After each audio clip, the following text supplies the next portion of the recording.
적응하느라 너무 힘들어했어요. 하나님께서 분명히 저에게 배움의 길을 열어주셨다고 믿는데 왜 나는 적응을 못할까?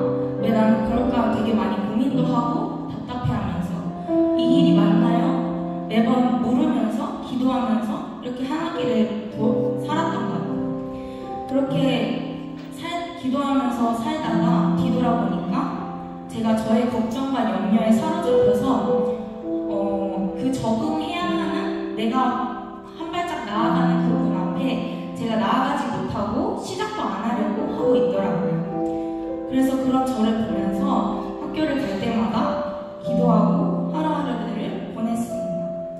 근데 하나님이 저한테 바라시는 게 큰 게 아니시더라고요. 그냥 학교에 가서 친구들이랑 어울리고 학교에 가서 연습이 안 돼도 그냥 즐겁게 하는 것을 원하시는 거예요. 그렇게 제가 안 되는 연습을 막 하면서 이제 뭐 연주나 이제 수업 같은 데 들어갈 때 이제 기도하고 들어갔어요. 하나님, 저 이제 저의 최선을 다했어요. 나머지는 하나님이 해주세요 라고 기도하고 이렇게 수업을 듣고 했는데 그 뒤로 하나님이 일하심을 저에게 보여주셨던 것 같아요. 하나님이 우리에게 주신 그 자리에서 우리가 해야 될 것은 뭔가 우리가 정말 하나님의 이름을 나타내고 정말 복음을 전하고 이렇게 하면 너무 좋겠지만 우리는 너무나도 연약한 인간이기 때문에 우리의 자리에서 우리가 할 수 있는 최선을 다해서 하나님의 영광을 나타내는 것이 제가 이번에 학교를 다니면서 좀 깨달았던 것 같아요. 제가 저의 얘기를 잠깐 한 이유는 여러분들이 저처럼 염려하지 않는, 걱정하지 않는 하나님의 자녀들이 되었으면 좋겠습니다. 염려와 걱정들, 그리고 그로 인해 우리가 받는 스트레스가 오히려 우리의 몸과 마음을 병든다고 기사에서도 본 적이 있습니다. 하나님이 만드신 자녀들이고 하나님이 다 계획하셨고 하나님이 다 이루어 주실 건데 우리가 하나님은 절대로 우리를 버려두시지 않으시고 방치하실 분이 아니심을 저희가 믿고 나아가기를 원합니다. 제가 말씀 구절을 읽어드리고 우리가 말씀을 기억하면서 다 같이 찬양했으면 좋겠습니다. 베드로전서 5장 7절 현대인의 성경 말씀입니다. 여러분의 염려를 다 하나님께 맡기십시오. 하나님이 여러분을 보살피고 계십니다. 빌립보서 4장 6절에서 7절 아무것도 염려하지 말고 오직 모든 일에 기도와 간구로 너희 구할 것을 감사함으로 하나님께 아뢰라. 그리하면 모든 지각에 뛰어난 하나님의 평강이 그리스도 예수 안에서 너희 마음과 생각을 지키시리라. 아멘. 우리는 하나님이 함께 하시고 또 그분이 모든 창조물을 만드신 그분이 우리를 보살피고 계시니 우리가 두려워하지 말고 염려하지 말고 우리의 모든 것을 이 시간 주님께 다 맡기고 믿음으로 나아가는 우리 모든 성도님들과 청년들이 되었으면 좋겠습니다. 처음에 저희가 부를 찬양은 아무것도 두려워 말라라는 찬양입니다. 모두가 다 아시는 찬양이실 텐데요. 우리가 같이 처음부터 우리의 입을 열어서 우리의 마음을 열어서 같이 찬양했으면 좋겠습니다. 우리 같이 찬양하며 나아가겠습니다.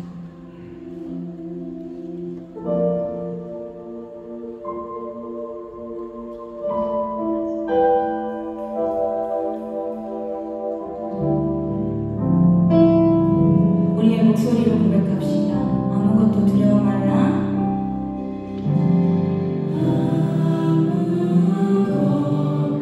아무것도 두려워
혹시 오늘 오후 예배 처음 나오신 분 계신가요? 네, 오늘은 없으신가요? 혹시 용기가 나지 않으셔서 일어나지 못하셨다면 우리 파란색 조끼 입으신 새가족팀에게 문의해 주시기 바라겠습니다. 우리 이 시간에는 준비한 예물을 드리는 시간 갖도록 하겠습니다.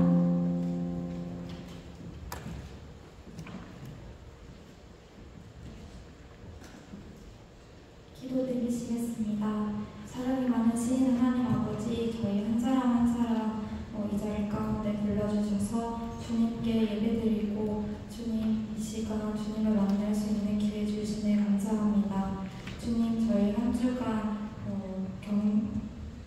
경건하게 살지 못했습니다. 주님 저희의 죄를 용서하여 주시옵소서. 주님 모든 것이 주님의 것이고 저희 것이 없었지만 주님 저희 때론 욕심도 부리고 저희의 것이라고 주님 앞에서 죄를 지었습니다. 모든 죄들 주님께 올려드리오니 용서해 주옵소서. 주님 아버지 또 재물도 저희의 것이 아니지만 욕심 부렸습니다. 주님 아버지 그 마음들 모두 내려놓게 하여 주시옵시고 경건하게 나눠서 주님께 헌금 내기 원합니다. 또 저희가 내는 11조도 경건하게 드리기 원하오니 주님 받아주세요. 주님 이 시간 저희와 함께 하심을 믿사오며 사랑이 많으신 예수님의 이름으로 기도드렸습니다. 아멘.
10월 25일부터 10월 27일까지 화면에 공지드리는 시간에 부흥성회가 있으니 기대하면서 많이 와주시고 또 새롭게 들으시면서 하나님과 더 가까워지는 시간 되기를 소망합니다.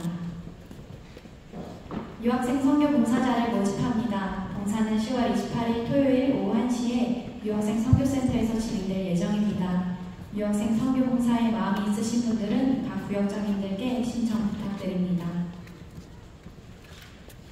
교회 창립 40주년을 기념하여 청년 성김의 날 봉사자 모집을 합니다. 청년들이 떡볶이와 오뎅을 만들어 성도님들께 나눠드릴 예정입니다. 11월 5일 주일에 봉사가 진행될 예정이니 봉사 신청을 원하시는 분들은 각 구역장님들께 빠른 신청 부탁드립니다. 수험생과 취업준비생을 위한 새1의 기도회가 있습니다. 기간은 화면에 나와 있는 기간 동안 진행되며 저녁 8시 1층 예루살렘 성전에서 진행됩니다. 시험 준비와 또 취업 준비를 하고 있는 분들뿐만 아니라 함께 기도해 주시길 원하시는 분들도 많이 오셔서 함께 기도해 주시면 감사드리겠습니다. 예비구역장 훈련이 11월에 진행됩니다. 11월 첫째 주, 둘째 주, 셋째 주 오후 2시에 508호에서 진행됩니다. 참석하시는 분들은 시간과 장소 확인하셔서 늦지 않게 참석 부탁드립니다. 오늘 오브에이에 남은 청년들 중 대학청년대교구 구역에 소속하길 원하시는 분들은 파란색 조끼를 입으신 새가족팀에게 문의해 주시기를 바랍니다. 이상으로 광고 마치겠습니다.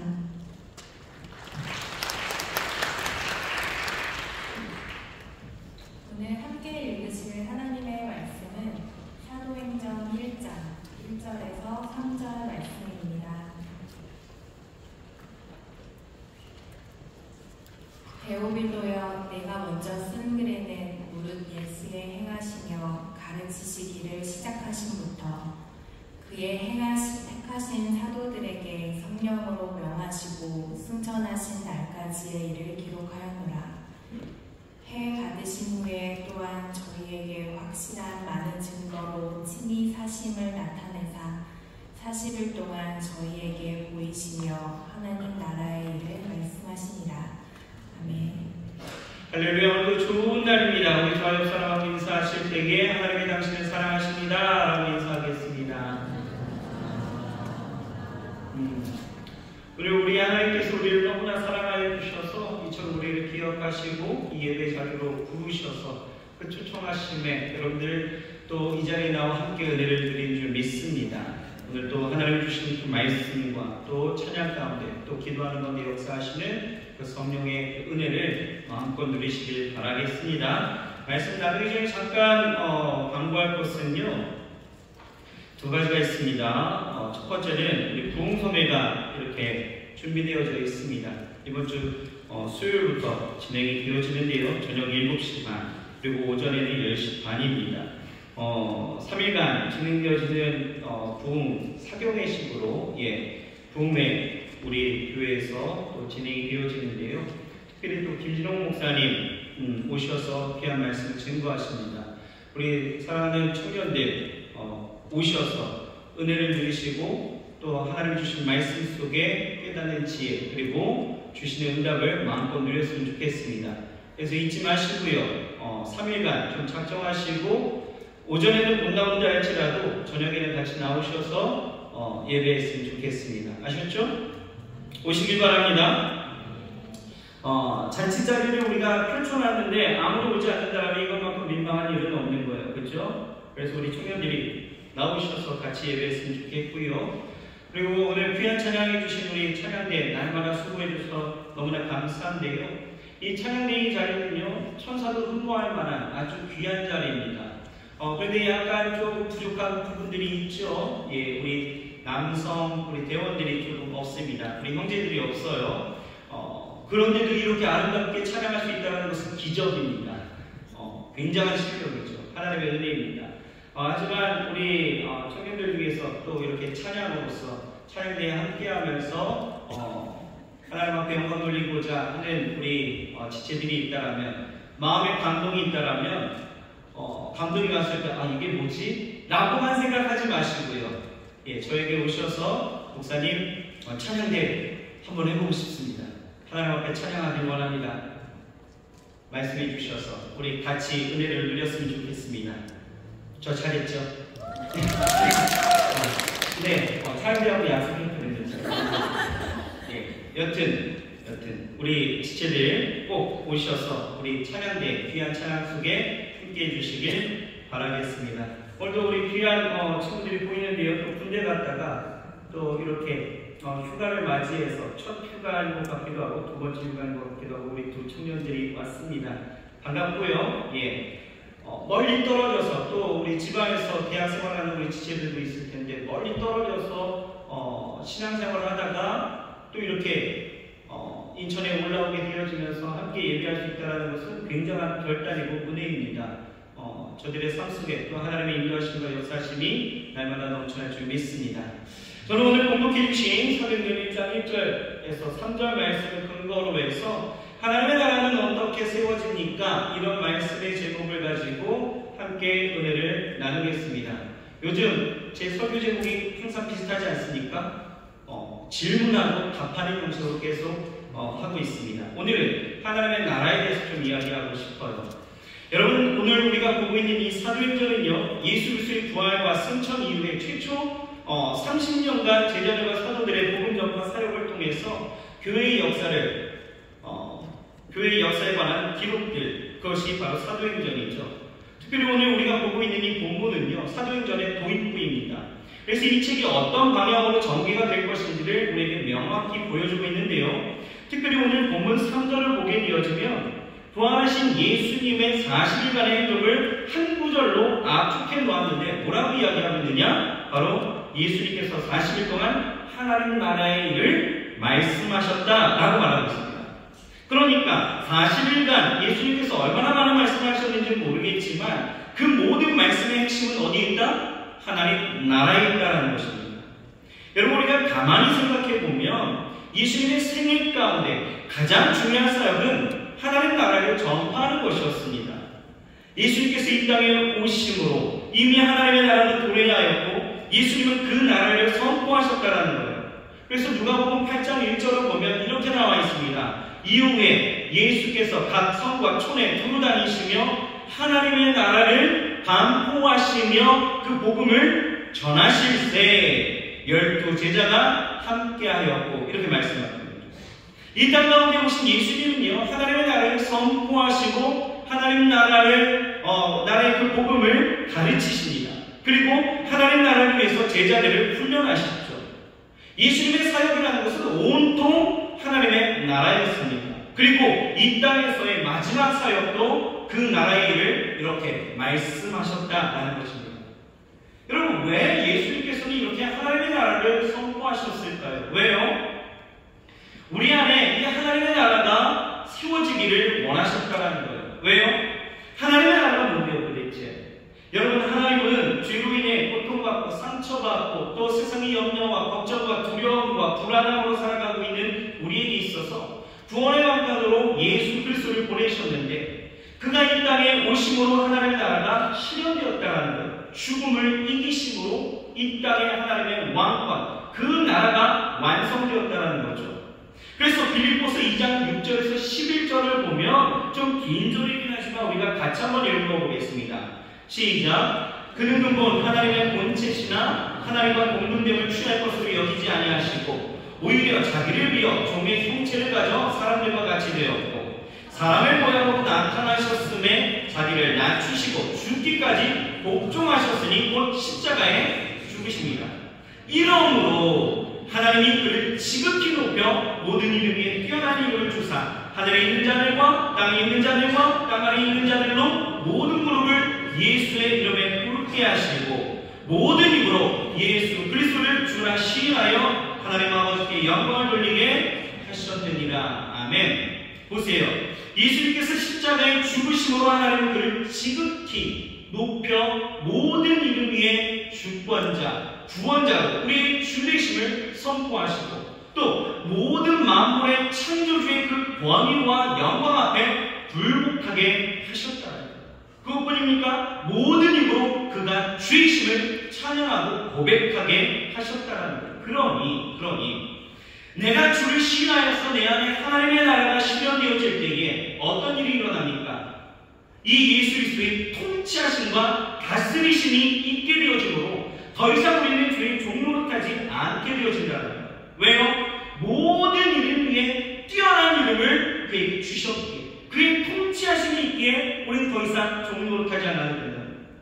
죄 때문에 당하였던 고난과 고통, 삶의 염려와 걱정을 다 내어 던져버릴 수 있게 되었다는 거예요. 왜요? 모든 무릎을 예수의 이름에 꿇게 하셨기에, 그가 다스리시니 그 어떤 것도 나를 무너뜨릴 수 없게 하셨다는 거예요. 그러니 더 이상 죄와 상관없이 죄로 인한 고통으로 괴로워하지 아니하고 오직 주가 주시는 그 참된 자유와 구원의 역사를 누리게 될 수 있기 때문에 예수님께서는 이 하나님의 나라가 우리 가운데 임하길 원하셨다는 거예요. 그래서 그 공생의 내내 이 하나님의 나라를 강조하시고 또 강조하시면서 말씀하신 거예요. 여러분 보세요. 이 복음의 비밀을 깨달았던 이 사도 바울은요 어떻습니까? 그의 삶 또한 예수님과 같이 하나님의 나라를 전파하는 것에 여념이 없었다는 거죠. 사도행전 28장 30절에서 31절을 보면요, 이 로마의 복음화를 위해서 로마로 간 이 사도 바울은요 이렇게 살았대요. 어떻게 해요? 같이 읽어볼까요? 바울이 온 이태를 자기 셋집에 머물면서 자기에게 오는 사람을 다 영접하고 다음대의 하나님의 나라를 전파하며 주 예수 그리스도께 관한 것을 가르치되 그만한 사람이 없었다. 자, 바울은요 로마에 가서 온 이태가 뭡니까? 2회가 꽉 찬 2회 동안 2년 동안 셋집에 머물면서 사역을 했대요. 그 사역이 무엇이었습니까? 바울은요 자신의 집에 찾아오는 사람들을 두 가지 사역을 하게 되어졌는데, 첫째는 하나님 나라를 전파합니다. 그리고 두 번째는 주 예수 그리스도를 가르쳤다는 거예요. 그러니까 사도 바울의 사역은 이 땅 가운데 오신 예수님, 그러므로 이 땅에 실현된 예수님께서 이 땅에 오심으로 그 실현된 하나님의 나라에 초점이 맞춰져 있었다는 거예요. 이미 우리에게 임하셨지만 앞으로 세워져 가야 할 그 하나님의 나라의 확장을 위해서 그는 온 삶의 모든 열정과 힘을 다했다는 거죠. 그러니 여러분 기독교에서 하나님의 나라는 엄청나게 중요한 거예요. 여러분 교회의 존재 목적이 어디 있습니까? 하나님의 나라가 세워지고 그 나라가 확장되기 위해서 존재하는 거예요. 그러니 교회로 부르신 교회된 우리의 존재 목적도 뚜렷해지는 거죠. 뭡니까? 바로 하나님의 나라가 내 안에 임하고 그 나라의 확장을 위해서 내가 쓰임받아야 된다는 것입니다. 하나님의 통치를 받고 그의 다스리심 아래 내가 살아야 된다는 것입니다. 우리는 이것을 잊어서는 안 된다는 거죠. 그렇다면 여러분 하나님의 나라는 어떤 곳입니까? 일반적으로 우리가 하나님의 나라 하게 되어지면 천국을 생각하죠. 맞습니다. 죽어서 가는 천국도 하나님의 나라예요. 하나님의 영광으로 가득하고 온전한 하나님의 통치가 이루어지는 그 천국이 하나님의 나라 맞습니다. 그런데 주님께서 말씀하시는 이 하나님의 나라는 죽어서 가는 이 하나님의 나라와 동시에 또 우리가 이 세상에서 세워야 하고 이 세상에서 누려야 하는 하나님의 나라, 곧 내 삶에 임하시는, 그래서 내 삶을 온전히 통치하시고 다스리시며 구원을 통해서 내 안에 온전한 자유와 기쁨과 평강을 주시는 그 하나님의 나라를 우리에게 전하시고 있다는 거예요. 그것이 하나님의 나라예요. 그래서 우리는 어떻게 삽니까? 종국적으로는 우리가 종국적으로 죽어서 가는 그 하나님의 나라에 대해서 우리가 지향성을 갖게 되어지되, 지금 이 삶의 자리에서, 현재 나의 삶의 자리에서 이 하나님의 나라가 이루어지고 세워지도록 이 땅 가운데서 우리는 그렇게 살아가야 된다는 것입니다. 여러분, 여러분의 삶에 하나님의 나라가 임하셨습니까? 여러분들은 정말 하나님의 통치와 그 다스리심으로 그를 따르며 살고 있습니까? 예수 그리스도께서 이 땅 가운데 오심으로 하나님의 나라를 이미 우리에게 주셨는데, 정말 여러분들은 예수 그리스도를 나의 주로, 나의 왕으로, 나의 주인으로 섬기면서 여러분 그렇게 살아가고 있습니까? 여러분 그런 삶이 진짜 여러분들에게 즐거움과 안정과 평화를 가져다주고 있으셨습니까? 여러분 많은 크리스천들에게 예수 그리스도가 당신의 주인 되었습니까? 당신의 왕이 되셨습니까? 이렇게 질문하면 예수님 믿은 지 얼마 안 된 지체들은, 기독교에 대해서 잘 모르는 지체들은 이 질문에 대해서 그렇게 확실한 대답을 하지 못해요. 그것은 당연하죠. 하지만 웬만하면 예수 그리스도를 다 주라 신뢰하고 있어요. 그런데 하지만 안타까운 것은요, 우리가 그게 고백만큼이나 삶의 증명이 되어야 하는데 실제적인 그 삶을 보게 되어지면 정말 하나님의 나라가 실현되어야 하는 자신의 그 삶의 자리에서 우리의 이런 고백과 다른 또 다른 삶을 살고 있다는 것입니다. 늘상 염려하죠. 두려워합니다. 그 삶의 보좌에 내가 앉아있어서 모든 선택이 나의 몫이라 생각해서 그런지 내 마음대로 선택하고 내 마음대로 살아가려고 합니다. 물질을 쫓죠. 행복한 삶이라는 명목 아래 무조건 즐기고 누리려고만 하고 육체의 향락 가운데 모든 관심이 그 안에 쏠려있는 그러한 삶을 우리가 살아가고 있다는 거예요. 정말 하나님의 나라가 실현된 그 삶이 여러분 이건 맞습니까? 왜요? 왜 그렇습니까? 아직 하나님의 통치가 무엇인지 모르는 것일 수도 있고요. 주가 다스리시는 그 나라의 유익을 모르기 때문입니다.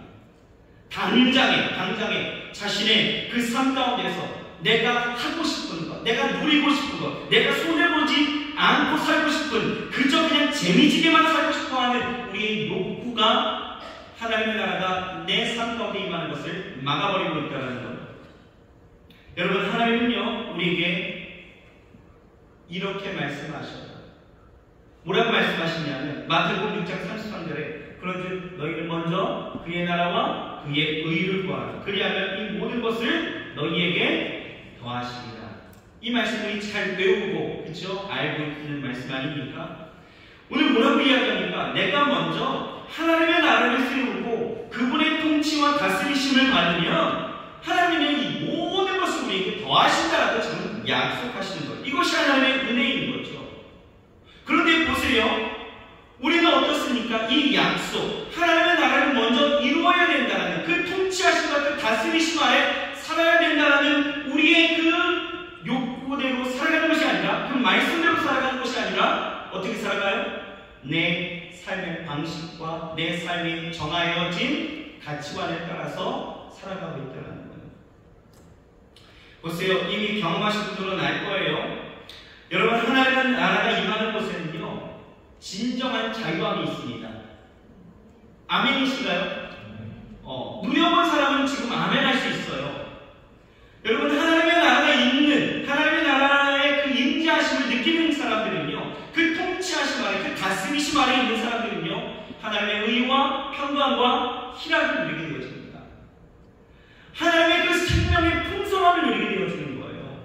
하나님의 통치가 미치는 곳에는요 절대적인 빛이 있기에 어두움이 없습니다. 두려움이 없는 거예요. 여러분 인정하십니까? 여러분 오늘 말씀의 주제는요 이렇게 하나님의 나라입니다.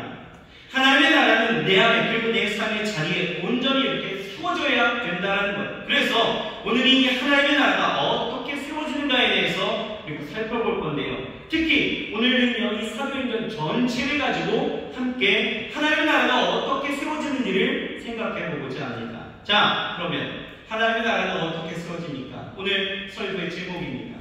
하나님의 나라가 어떻게 세워집니까? 자, 첫째는요 하나님의 나라는 사람을 통해서 세워집니다. 누구를 통해서요? 사람을 통해서 세워집니다. 여러분 하나님의 나라는 하나님이 세우시지만 반드시 사람을 통하여 세우시는 것을 기억하시길 바랍니다. 보세요. 예수님께서 이 땅 가운데 계실 때에 하나님의 나라를 가르치시고 전파하십니다. 그리고 죽으시고 부활하시면서 40일간 이 땅 가운데 계실 때에 하나님 나라의 일을 말씀하셨어요. 그리고 승천하셨죠. 자, 승천하셨으니 하나님의 나라의 역사는 끝났습니까? 아닙니다. 예수님이 승천하시고 이 땅에는요 놀라운 역사가 일어납니다. 예수님을 따르는 자들과 주의 가르침을 받는 자들, 그리고 각지로 흩어진 자들이요 두루 다니면서 복음을 전하게 되어질 때에 그 말씀을 전하는 곳에 곳곳에 교회가 세워지는 거예요. 하나님의 나라가 계속해서 확장되기를 시작했다는 거예요. 어떻게 해요? 주께서 부탁하신 말씀을 듣고 순종하는 자들을 통해서. 여러분 사도행전을 보면 하나님께서 이렇게 사람들을 통해서 하나님의 나라를 세우시는데 대표적인 인물이요 바로 베드로와 바울입니다. 사도행전 전반부를 보게 되어지면 예루살렘 교회를 중심으로 해서 이 베드로가 어떻게 하나님의 나라를 이루어가는지를 우리에게 잘 보여주고 있고요. 그리고 사도행전의 후반부를 보게 되어지면 기독교인을 핍박하고 박해했던, 하지만 그러한 삶 가운데 빛으로 오신 예수님을 만나서 회심했던 그 사도 바울을 중심으로 해서 이방에게까지 전해진 하나님의 나라의 그 역사를 우리에게 보여주고 있다는 거예요. 그런데 재미있는 것은요, 이 두 사람뿐만은 아니었다는 거죠. 이 두 중심의 축 사이에는요, 사도행전 8장에 보게 되어지면 빌립이라는 사람도 나옵니다. 이 빌립이요 어떤 사람이었냐면 사마리아 성에 내려가서 그리스도를 전파하니까요, 무리가 이 빌립의 말도 듣고 행하는 표적도 보니까 이게 범상치가 않은 거죠. 그래서 그가 말하는 것을 믿고 따르게 되어지는 것입니다.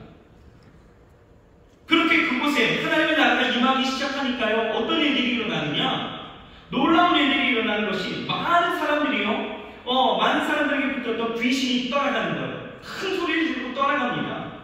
또 많은 중풍병자와 안진뱅이가 낫게 되어지는 거예요. 그러면서 그 성에 큰 기쁨이 있었다라고 성경은 이야기하고 있는 거예요. 무슨 얘기입니까? 성에 큰 기쁨이 있었다는 것, 하나님의 나라가 세워졌다는 거예요. 그렇게. 그것뿐만 아니었습니다. 그 성에 시몬이라는 마술행하는 사람이 있었는데, 이 사람이 현혹함으로, 사람들의 현혹함으로 인해서 모든 사람들의 칭송을 받았던 사람입니다. 그런데 모든 사람들을 그를 조금 주목했던 것들이 뭐냐면, 이 사람이 마술하다 보니까 이 사람이 뭔가 초능력이 있는 줄 알고 그에게 복종하고 그를 두려워했는데, 그러니 여러분 마술이 가득했다. 여러분 이것은 굉장히 보기가 어둠이 좀 가득했던 그런 우리의 이미지가 그려지지 않나요? 그런데요, 빌립이 와서요 하나님의 나라를 선포합니다. 그리고 예수 그리스도의 이름을 가르치기 시작하니까 많은 이들이 주를 따르는 모습에 이 시몬이라는 그 이름, 그 두려워했던 이 사람, 칭송받았던 이 사람의 이름은요 온 데가 없는 거예요.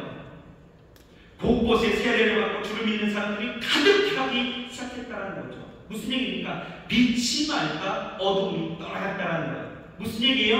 하나님의 나라가 그 안에 세워졌다는 것이죠.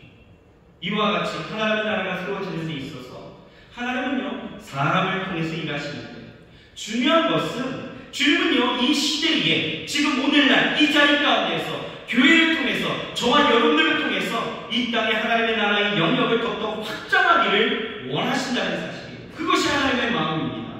이것이 하나님의 소원인 거예요. 여러분, 그래서 우리는 지금도 주께서 쓰실 그 사람을 찾고 계심을 우리가 인지하면서 내가 그 한 사람이 되기를 소망하면서 일어설 수 있어야 된다는 것입니다. 하나님은요 하나님의 나라를 위해서 사람을 준비시켜요. 성경을 보게 되어지면 모세가 그랬다는 거죠. 이스라엘의 구원을 위해서, 이스라엘에 대한 그 나라에 하나님의 나라가 임하게 하기 위해서 어떻게 하십니까? 모세를 80년간 모세를 준비시키시면서 그를 그렇게 사용하신 것처럼, 여러분 하나님은요 연약하고 부족한 나이지만 지금 우리 한 사람 한 사람을 기다리시면서 또 준비시키시면서 하나님 나라의 그 확장을 위해서 사용하고 그 나라를 세워가기를 원하신다는 거예요. 여러분 옆 사람 한번 바라보십시오. 이 사람이 정말 이 사람을 통해서 하나님이 어떤 일들을 계획하고 계실까? 여러분 한번 보세요. 우습습니까? 옆 사람이 무서워요? 얘를 통해서? 뭐 이런 생각하십니까? 아니잖아요. 그렇죠? 이 한 사람을 통해서 하나님을 갖고 계신 이 계획은 어마어마한 일들이 되어질 수 있다는 거예요. 하나님은 하나님의 나라를 세우실 때에 사람을 통해서, 나를 통해서, 내 옆 사람을 통해서 이루어 가신다는 것 기억하시길 바랍니다. 그러니 여러분 우리는 알아야 합니다. 내가 거하는 곳에 하나님은 나를 통해서 주의 나라가 임하길 원하신다는 것. 여러분들이 거하고 있는 여러분들의 직장과 캠퍼스와 여러분들의 가정과 여러분들이 속해 있는 알바하는 그곳과 또 여러분들이 일하는 일터와 모든 자리자리마다 공동체와 그 어떤 곳이든 여러분들을 통해서 하나님은 그 땅에 하나님의 나라가 세워지기를 원하셔서 그 자리에 세우셨고 그 자리에서 여러분들이 쓰임받기를 기다리시면서 준비시키시면서 하나님께서는 지금 보고 계시다는 거죠. 여러분, 하나님 안에서 하나님의 그 놀라우신 역사가 우리를 통하여 이루어지기를 주 이름으로 축원합니다. 하나님의 나라가 임하시는 것. 그래서 나를 통해서 정말 큰 기쁨이 임하고 어둠이 물러가는 그 역사가 여러분의 삶의 자리 가운데서 온전히 이루어지길 주 이름으로 축원합니다. 그러니 여러분, 내가 오늘 그 명령에 순종해야 합니다.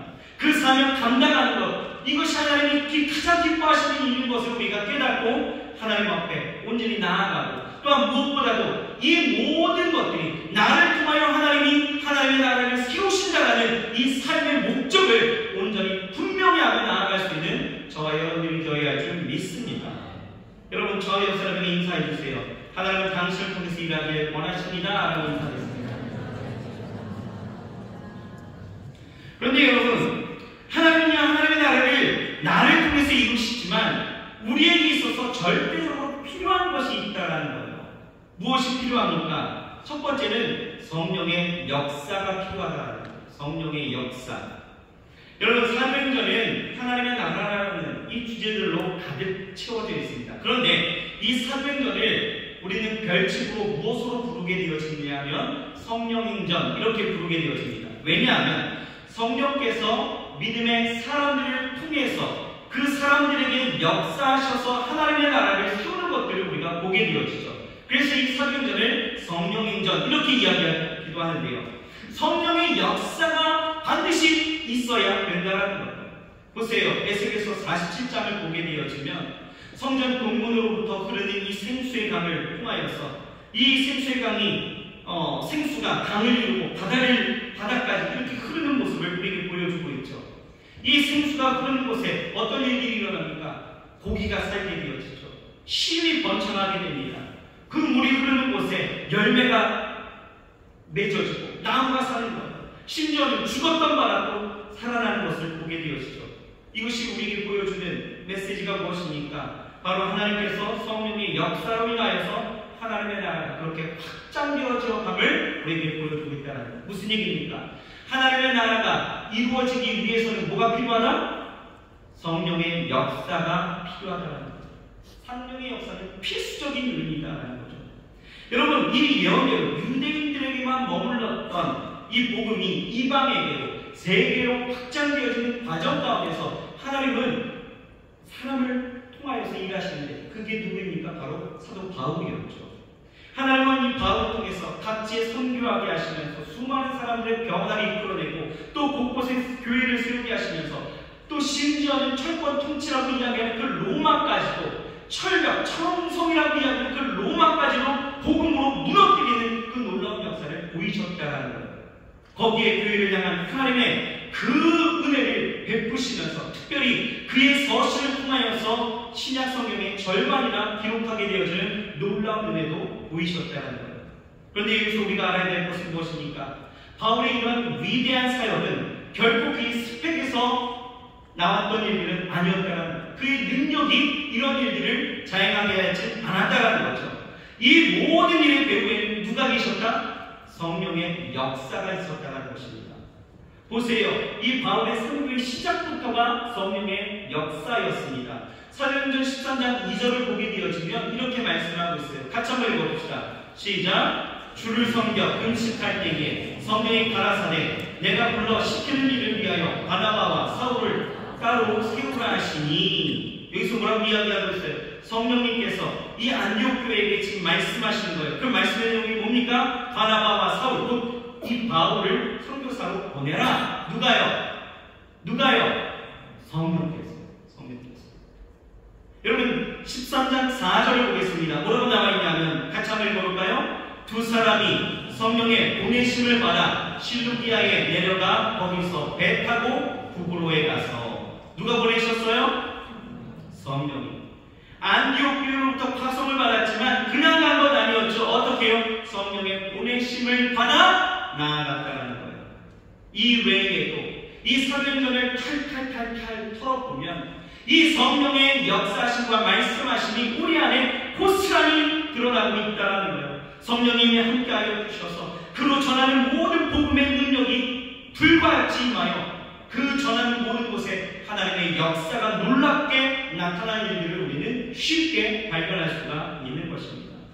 여러분, 이렇게 하나님은요, 사람을 통해서 하나님의 나라를 세우시지만 그 위에는 이 성령의 역사가 항상 있었다라는 것을 우리는 기억해야 된다는 거죠. 그러니 하나님의 나라를 세우기 위해서 부르심을 받은 우리는 어떻게 해야 합니까? 어떻게 해요? 우리는 나를 통해 하나님의 나라를 세우실 이 하나님을 기대하면서 무엇보다도 성령의 일하심을 기대하고 소원해야 된다는 것입니다. 내 힘이 아니에요. 내 힘이 아니라 정말 성령의 역사를 통해서 하나님의 나라가 내가 전하는 그곳에 세워지기를 우리는 간절히 소망할 수 있어야 된다는 것입니다. 하나님의 나라를 세워갈 때, 특히 여러분들이 이제 전도의 대상자를 놓고 나아가게 되어질 때에 여러분들의 말의 힘이나 여러분들이 갖고 있는 어떤 학연, 지연, 휴연과 같은 어떤 관계의 힘으로 나아가는 것이 절대 아니다라는 거예요. 그것으로 하려고 하지 말아야 된다는 거죠. 뭐가 필요합니까? 하나님의 나라가 세워지려면 성령의 역사가 있어야 된다는 거예요. 그러니 우리는 이 한 사람을 놓고 이 한 사람에게 있어서 하나님의 나라가 세워지려면 어떻게 돼요? 성령을 갈망해야 합니다. 성령의 역사를 갈망해야 된다는 거예요. 그 하나님의 나라가 온전히 이루어질 수 있도록 성령님이 일하실 수 있도록 하나님 앞에 우리는 온전히 소망하며 갈망하며 나아갈 수 있어야 된다는 것입니다. 사도행전 2장을 보세요. 모여있었던 110명에게 성령께서 임하십니다. 성령께서 임하시니까 어떤 일들이 일어나요? 교회가 세워져요. 일꾼이 세워지고요. 복음이 증거되어지고 하나님의 나라가 세워지기 시작했다는 것입니다. 성령의 역사가 있게 되어질 때에 교회가 그의 역할을 다할 수 있었고요. 성령의 역사가 있게 되어질 때에 성도가 성도의 역할을 감당할 수 있었다는 거예요. 그러하니 지금 우리에게 지금 당장에 필요한 것은 무엇일까요? 당연히 성령의 역사입니다. 성령의 기름 부으심이에요. 성령의 일하심입니다. 그렇기 때문에 우리는 뭐 해야 돼요? 하나님의 나라가 세워지기 위해서 우리는 뭐 해야 돼요? 기도해야 되는 거예요. 우리가 기도하게 되어질 때에 하나님은 우리에게 좋은 것을 주십니다. 믿으십니까? 그 좋은 것이 무엇일까요? 좋은 것. 여러분들이 바라는 좋은 것들은 무엇입니까? 자, 누가복음 11장 11절에서 13절에 그 정답이 나와 있습니다. 여러분 찾아보십시오. 같이 한번 읽어봅시다. 시작. 너희 중에 아들이 생선을 달라 하는데 생선 대신 내 뱀을 주며 알을 달라 하는데 전갈을 주겠느냐? 너희가 악할지라도 좋은 것을 자식에게 줄 줄 알거든. 하물며 너희 하늘 아버지께서 구하는 자에게 성령을 주시지 않겠느냐 하시니라. 여러분들 눈치 빠르신 분들은 찾으셨을 것 같아요. 그렇죠? 예수님이 말씀하신 것이 뭡니까? 자녀가 생선을 달라 한대요. 알을 달라 한대요. 그런데 악한 아버지라도 어떻게 한대요? 자녀에게 좋은 것을 줄 수 있대요. 뱀을 주고 전갈을 줄 부모가 없다라는 거죠. 좋은 것을 준다는 거예요. 그런데 하물며 하늘의 그 아버지께서 하나님께서 우리가 구할 때에 하나님은 우리에게 가장 좋은 것을 주시지 않겠느냐 반문하시면서 뭐예요? 주시겠다라는 거예요. 하나님이 우리에게 가장 좋은 것을 주신대요. 그게 뭡니까? 뭐예요? 성령입니다. 목사님, 내가 구한 것을 받는 것이 가장 좋은 것 아닙니까? 아닙니다. 그건 내가 구한 것. 하나님은요, 나에게 있어야 될 것, 나에게 가장 필요하고 나에게 있어서 가장 좋은 것을 내게 주실 수 있는 분이신데, 여러분들 성령이 내 안에 계신다라는 이것만큼 좋은 것을 얻는 거예요. 왠지 아십니까? 그리고 성령이 임하시면 우리가 진리를 깨닫는 거예요. 여러분들 늘상 우리가 구하는 것이 무엇입니까? 하나님의 뜻을 구하잖아요. 하나님의 뜻이 무엇입니까? 하나님의 뜻이 무엇입니까? 하나님의 뜻을 우리는 발견할 수가 있는 거예요. 누구를 통해서? 성령을 통해서. 성령은 우리를 지키십니다. 인도하십니다. 보호하십니다. 말씀하십니다. 우리 안에 능력을 베풀어 주시는 분이 성령이셔요. 그러니 여러분 성령만큼 좋은 선물이 어디 있겠어요? 그렇지 않아요? 그것을 우리에게 주시겠다는 거예요. 그런데 이 성령의 역사는 어떻게 이루어집니까? 바로 기도의 역사로 이루어진다라는 것이죠. 우리가 기도하면 성령의 역사가 이루어지면서 하나님의 나라가 그렇게 세워져 가는 것입니다. 그래서 우리가 성령의 역사를 위해서 우리가 해야 될 두 번째는 무엇이냐? 바로 기도다라는 것입니다. 첫째는 성령이 필요하고요. 둘째는 여러분들에게 기도가 필요합니다. 여러분, 사도행전 1장과 2장을 보게 되어지면 하나님 나라를 기다리던 이 120분들은 전혀 뭐예요? 오로지 기도에 힘썼다라고 성경은 말씀하고 있어요. 오순절 날에 이르게 되어지자 그들의 기도가 상달되어지고 하나님의 응답이 있었습니다. 성령께서 정말 급하고 강한 바람 같은 소리와 불의 혀같이 갈라지는 모양으로 임하셨어요. 재미있는 것은 그곳에는요, 메대 사람도 있었고 또 바사 사람도 있었고 또 엘람 사람, 메소포타미아, 유대, 갑바도기아, 본도, 아시아, 부르기아, 밤빌리아, 이집트, 구레네에 속한 리비아 여러 지역의 방문객들, 또 크레타 사람들, 아라비아 사람들까지 있었는데 놀라운 것은요, 그곳에 있었던 수많은 사람들이요, 각각 자기들 나라의 언어가 들리기 시작하는 거예요. 그들은 놀란 것입니다. 왜 놀란 줄 아십니까? 갈릴리 사람들이 지금 기도하는 기도의 현장이었습니다. 그런데 그들에게 들리는 언어는 각종 언어로 그들이 이 갈릴리 사람, 저들이 뭐 배운 사람들도 아닐 텐데 저들이 뭔데 저렇게 기도할 때에 이렇게 자기들에게 들리는 그 다른 언어로 이야기할 수 있는가? 놀랬다는 거예요. 또 놀란 것은 기도의 내용이었습니다. 그들은요, 기도를 통해서 하나님의 능하신 일들을 말하고 있었다는 거예요. 여러분, 신약의 교회는요, 이 사건을 시작으로 해서 기도의 응답으로 하나님의 나라가 세워져 가기 시작했다는 거죠.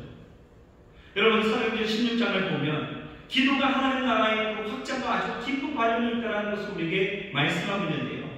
이 바울에게는요, 빌립보에서 귀신 들려 점치는 여종에게 역사하는 그 귀신을 쫓아내 줍니다. 여러분, 귀신을 쫓아냈다는 건 얼마나 감사한 일이에요. 그런데 여종을 통해서 돈을 벌었던 이 주인에게 있어서는 이것은 아주 최악의 악이죠. 그렇죠? 더 이상 돈벌이가 되어지질 않는 거예요. 그래서 이 바울을 고소합니다. 그렇게 바울은요, 매를 맞아 감옥에 갇히게 되어지죠. 이 감옥에 갇힌 이 바울과 실라, 뭐 하는 줄 아십니까? 기도했다라고 설교 말씀합니다. 기도합니다. 기도했더니 어떤 일들이 일어나요? 그곳에 옥토가 흔들리고요, 착고가 풀리고 옥문이 열렸다는 것입니다. 이 일로 인해서 졸고 있었던 이 간수가요, 갑자기 눈을 떠서 봤더니 다 풀리고 열리고 이게 난리가 난 상황이죠. 어떻게 합니까? 뻔하게 자기는 죽을 일들이 되어지니 자결하려고 합니다. 이때에 바울과 실라가 그를 안정시킵니다. 그리고 복음을 전하는 거예요. 이때에 성령께서 역사하셔서 이 간수와 그의 가족들을 구원하셨다는 거예요. 하나님의 나라가 임하게 하셨다는 거죠. 그렇게 하나님의 나라가 확장되어집니다. 이와 같이 기도와 하나님의 나라의 확장이라는 것은 아주 깊은 연관성이 있다는 거죠. 왜냐? 우리가 기도하면 하나님은 성령으로 일하시고 그 성령이 역사하시면 사단의 그 영역은 그만큼 줄어들고 하나님의 나라의 확장이 일어난다는 것이죠. 여러분, 마가복음 9장 29절 뭐라고 나와 있습니까? 여러분, 너무나 잘 아는 말씀이에요. 같이 한번 읽어볼까요? 시작! 이르시되 기도 외에 다른 곳으로는 이런 누가 나갈 수 없느니라. 여러분, 우리가 사단에 또 어둠을 내어 쫓게 되어지면 거기에 하나님의 나라가 임하는데 그 이름은요, 기도 외에는 이런 누가 나갈 수가 없다라고 단정하고 있다는 거예요. 여러분, 우리는 이제 태신자를 작정했습니다. 그리고 이 태신자를 작정하여 나아가야 될 때 우리는 무엇을 해야 될까? 무엇을 해야 됩니까? 바로 기도입니다. 정말 여러분들이 작정한 태신자가 구원의 은혜에 동참되어지고 그 축복과 기쁨을 함께 누리길 원한다면 이 간수와 같이 절대 절망에 살면서 하나님 나라의 그 평강이 임하길 바란다면 우리는 마음을 합하여서 뜨겁게 기도할 수 있어야 되는 거예요. 기도할 때 성령이 역사하시고 그들에게 하나님의 나라가 세워질 것입니다. 믿으십니까? 마지막 세 번째입니다. 뭐가 필요합니까? 전도가 필요하다는 거예요. 여러분, 하나님의 나라는요, 전도를 통해서 세워집니다. 아까 보았던 것처럼 오순절에 그들이 하나님의 성령이 임하시고 각 방언으로 기도하고 나서 11사도가 지지를 하게 되어진 거예요. 쥐지, 호기가 아닙니다. 추대하는 거예요. 누구를 추대하냐면 베드로를 추대합니다.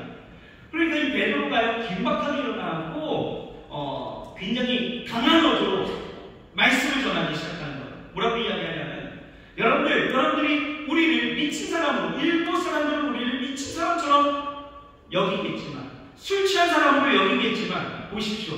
이제 겨우 아침 9시인데 우리가 취할 이 만무한 일 아니겠습니까? 이것은 장차 예언자 요엘의 그 말씀에 따라서 장차 일어날 것이라고 우리에게 알려준 이 일들이 지금 우리 가운데 임한 것입니다 라고 하면서, 우리가 잘 아는 찬양 있잖아요. 마지막 날에, 그죠? 어떻게 시작하죠? 마지막 날에 내가 주의 영으로 모든 백성에게 부어주리라 라고 했던 이 요엘의 말씀을 통하여서 누구든지 주의 이름을 부르는 자는 구원을 얻습니다 라고 선포를 하기 시작하는 거예요. 그러면서 이 베드로가요, 예수님을 소개합니다.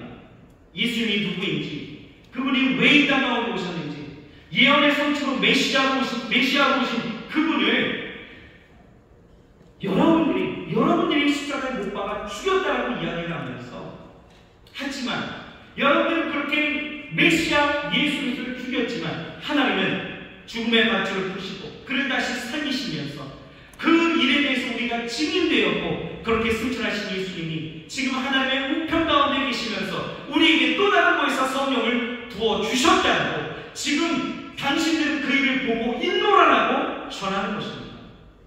그런 사람들이요, 마음이 어떻습니까? 찔림이 일어나기 시작하는 거예요. 마음이 찔려갖고 이 베드로와 다른 사도들에게 이야기합니다. 그러면 우리는 어떻게 해야 됩니까? 라고 이야기하니까 베드로가 이야기합니다. 삶을 고치십시오. 하나님께 돌아와서 여러분들 각자가 예수 그리스도의 이름으로 회개하고 세례를 받으십시오. 그러면 여러분들의 죄를 용서받습니다. 성령의 선물을 받으십시오. 이 약속은 여러분들은 물론이고 멀리 모든 사람들까지 우리 주 하나님께서 부르신 사람들이라면 누구든지 주시는 하나님의 은혜입니다라고 선포하기 시작합니다.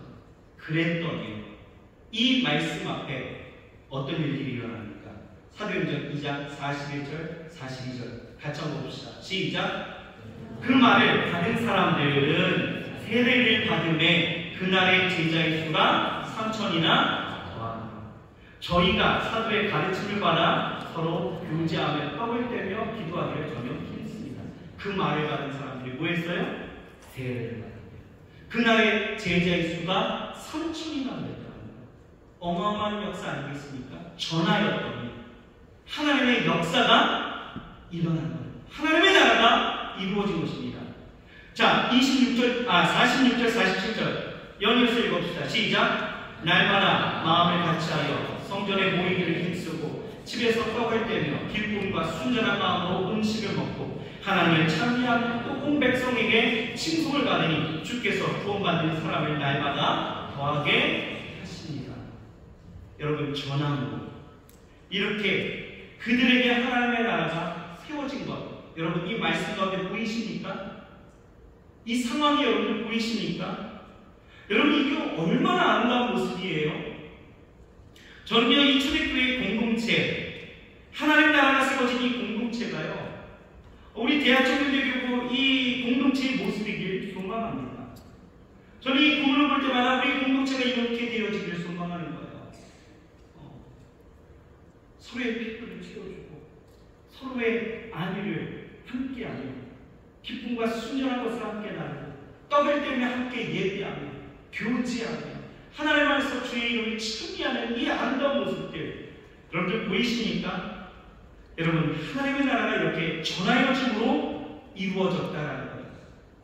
여러분, 우리는 전해야 합니다. 상황, 조건, 이유 다 무시하고 우리는 전해야 합니다. 구원이 필요하고 또 하나님의 은혜가 필요한 자들에게 내가 판단해서 이 사람은 믿을 것 같아, 이 사람은 안 믿을 것 같아. 여러분, 여러분들이 판단할 일이 아니다라는 거예요. 여러분, 아무리 악한 사람일지라도 우리는 그들에게 전해야 합니다. 하나님은 전도를 위해서 우리를 부르셨어요. 그리고 우리에게 성령을 주셨습니다. 사도행전 1장 8절 우리 잘 아는 말씀이잖아요. 오직 성령이 너희에게 임하시면 너희가 권능을 받고 예루살렘과 온 유대와 사마리아와 땅끝까지 이르러 내 증인이 되리라. 뭔 얘기입니까? 여러분, 성령 받은 사람은 전도해야 됩니다. 전도하지 않는 것은 여러분 지금 유기라는 것이죠. 여러분, 우리는 때를 얻든지 못 얻든지 복음을 전파해야 합니다. 그런데 이 시대에 정말 전도하는 건 어렵죠. 여러분, 우리가 전도를 어렵게 생각하는 것은 아마 두 가지일 것 같습니다. 하나는요, 내 안에 하나님의 나라가 온전히 세워지지 않아서 하나님의 통치와 하나님의 다스림이 없기 때문이죠. 그러니 그 은혜와 감동을 모르는 것입니다. 그러니 전하는 것에 대해서 별로 생각해 본 적도 없는 거예요. 왜요? 먹어본 사람이 맛을 아는 거거든요. 근데 내가 먹으니까 전할 수가 없는 겁니다. 둘째는 뭡니까? 전도의 결과에 너무 집착하기 때문이에요. 성경을 보면 무식한 베드로가 전도하니까 3,000명이 돌아오고 5,000명이 돌아오는 역사가 있으니 나도 전도하면 뭔가 이루어지겠다라고 생각하는데 막상 전도하려고 복음을 전하면 어떻습니까? 반응들이, 사람들이 야야 됐어 거부하기도 하고 또 온다라고 해놓고서 약속 날짜에 온갖 변명으로 튕겨져 나가니까 이 거절의 트라우마가 나를 두렵게 만드는 거 아니겠어요? 그런데 여러분, 우리가 알아야 되는 것은요, 결과는 하나님의 일입니다. 나는 그들이 듣든 안 듣든 성령의 역사를 믿고 의지하며 성령 충만하게 기도하고 우리는 전하면 되는 거예요. 여러분, 바울 보십시오. 바울은 다 성공한 줄 아십니까? 아니에요. 사도행전을 보게 되어지면 이 아데네스의 전도가요, 실패했습니다. 대실패였습니다. 그렇다고 해서 실망했나요? 아닙니다. 그렇다고 해서 다 포기했습니까? 아닙니다. 더욱더 복음을 전하는 것에 여념이 없었다라는 거예요. 늘 뿌렸다라는 것이죠. 어떤 사람들은요, 노방전도가 필요 없다라고 관계자들로 얘기한다라고 주장하는 사람들 많이 있습니다. 요즘. 여러분, 그런데 저는 그렇게 생각합니다. 이것은요, 지극히 세상적 실효성에 바탕을 둔 주장이지 절대 성경적이지는 않다라는 거예요. 여러분, 우리는 노방전도 해야 됩니다. 성경이 뭐라고 말씀하고 있어요? 울며 씨를 뿌리는 자는 기쁨으로 나를 거둔다라고 말씀하고 있고요. 우리 지난번에 성경 대망의 때 이수진 목사님께서 말씀하신 거 있었잖아요. 씨 뿌린 자의 그 비유를 통해서 우리에게 말씀하시는 것이 무엇입니까? 농부는요, 절대적으로 실효성을 보고 옥토에만 뿌리라는 건 아니었다는 거예요. 이스라엘의 농토는 원래 네 가지 밭에 다 그 기질을 갖고 있다는 거죠. 거칠고 개간된 밭이 아니기 때문에 돌이 있든지 뭐 길가가 됐든지 엉겅퀴가 났든지 농부는 상관없이 뿌린다는 것입니다. 뿌려야 된다는 거예요. 여러분, 뿌리십시오. 전하십시오. 복음을 전하세요. 그런데요, 전도함에 있어서 여러분에게 마지막으로 한 가지 당부하고 싶은 것은요, 말로써 전하는 것만큼 삶으로도 여러분 보여주어야 된다는 것입니다. 삶이 밑바탕이 되어져서 온전히 보여지는 전도가 되어야 된다는 것입니다. 사도행전 2장을 보게 되어지면 오늘 지금 좀 전에 보았던 것처럼 이 베드로의 설교를 듣고 회심한 사람들, 믿는 사람들에게 있어서 가장 두드러진 그 삶의 변화가 무엇입니까? 저들은요, 사도의 가르침을 받아서 교제하며 떡을 떼며 오로지 기도하는 삶을 살았어요. 자신들의 것을 고스란히 나누어주면서 서로의 필요를 채워주고 구원의 은혜와 감격을 누리면서 즐겁고 아주 축제와 같이 살았다는 것이죠. 그랬더니 주위에 있었던 사람들이요, 저들의 삶을 보았다는 것, 삶을 보게 되어졌을 때 굉장히 놀랐습니다. 그리고 그것을 좋게 여겼대요. 여러분, 이것을요, 제가 메시지 성경 이 버전으로 여러분에게 드립니다. 한번 보십시오. 뭐라고 나와 있냐면 이렇게 나와 있어요. 성전에서 예배를 드리고 나서 집에서 식사하고 하나님을 찬양하는 것이 그들의 하루 일과였다. 식사 때마다 즐거움이 넘쳐오르는 축제였다. 사람들은 그 모습을 좋게 보았다. 하나님께서 구원받는 사람들을 더하셔서 날마다 그들의 수가 늘어났다. 삶으로 보여주었다는 거예요. 삶의 변화되어지니까 하나님의 성령의 역사에서 그 삶의 변화되어지니까 여러분, 그들의 삶을 보고 많은 사람들이 좋게 여겼다는 거예요. 그리고 그들이 그 모습을 보고 돌아왔다는 거예요. 그들의 전함과 그들의 삶이 이러한 하나님의 나라의 역사, 하나님의 나라가 확장되어지는 일들을 보여주었다는 것이죠. 여러분, 그러니 여러분들 삶의 자리에서 잘 사십시오. 막 살지 마세요. 막말하지 마십시오. 여러분들 온전하게, 그리고 예수 그리스도의 가르침 속에 정말 정직하고 성실하고 아름답게 살아가시길 바랍니다. 그래야 우리의 말의 전함도 능력이 일어나는 거예요. 오늘 이 시간 우리는 하나님의 나라에 대해서 함께 보았습니다. 여러분, 하나님의 나라 온전히 이루어져야 될 줄 믿습니다. 먼저는 우리에게 그 하나님의 나라가 이미 도래하였고 그 하나님의 나라를 세워가는 우리 삶의 그 영역 속에서 여러분들의 삶의 자리가 여러분들의 사역지가 되어져 여러분들 정말 하나님의 나라를 세워갈 수 있는 저와 여러분들이 되기를 주의 이름으로 축원합니다. 축원합니다. 여러분 세워가십시오. 그리고 전하십시오. 성령의 능력을 의지하시고 기도하면서 나아가십시오. 하나님은 여러분들을 통해서 하나님의 나라를 온전히 이루시길 원하십니다. 기도하겠습니다. 하나님 감사합니다. 하나님의 그 놀라우신 은혜를 우리에게 더하여 주셨습니다. 예수 그리스도를 이 땅 가운데 보내주심으로 하나님의 나라를 우리에게 세워주셨고 하나님 그 나라를 통하여서 우리에게 말씀하실 때에 하나님 많은 사도들과 많은 제자들을 통하여서 그것이 확장되어지고 이제는 우리로 그 모든 사역을 감당하라 말씀하고 있습니다. 하나님은 사람을 통해서 그렇게 일하십니다. 내가 그 한 사람 되어지기를 소망합니다. 하나님, 나의 삶의 자리에서 온전히 하나님의 나라가 이루어지길 원합니다. 하나님의 통치하심과 그 다스리심 속에 하나님의 놀라우신 은혜와 역사가 그리고 그 축복하심이 은혜로 더하신 그 놀라운 일들이 일어날 줄 믿사오니 주여 오늘 이 시간 우리가 그 한 사람 되게 도와여 주옵시고 하나님 나의 능력으로 나아가는 것이 아니라 성령의 역사하심을 하나님 함께하며 나아가게 하시고 성령의 역사가 일어날 수 있도록 우리가 기도하게 하시고 하나님 우리가 전하며 나아갈 수 있도록 주여 축복하여 주옵소서. 나의 마음 속에 하나님 그 능력이 드러나기 위해서는 하나님 우리의 삶의 모습도 좋게 보여야 합니다. 하나님 우리의 변화된 삶이 우리 가운데 온전히 보여지게 도와주옵소서. 하나님 오늘 이 시간 함께 하실 줄 믿고자 오며 예수님의 이름으로 감사하며 간절히 기도드렸사옵나이다. 아멘. 오늘 이 시간 같이 기도합시다. 먼저는 여러분들 그 삶 속에 정말 하나님의 통치하심과 다스리심이 온전히 이루어진 하나님의 나라가 되셨습니까? 이 질문에 답하셔야 합니다. 이 질문에 답하지 않고서는 2번, 3번이 없어요. 1번이 먼저입니다.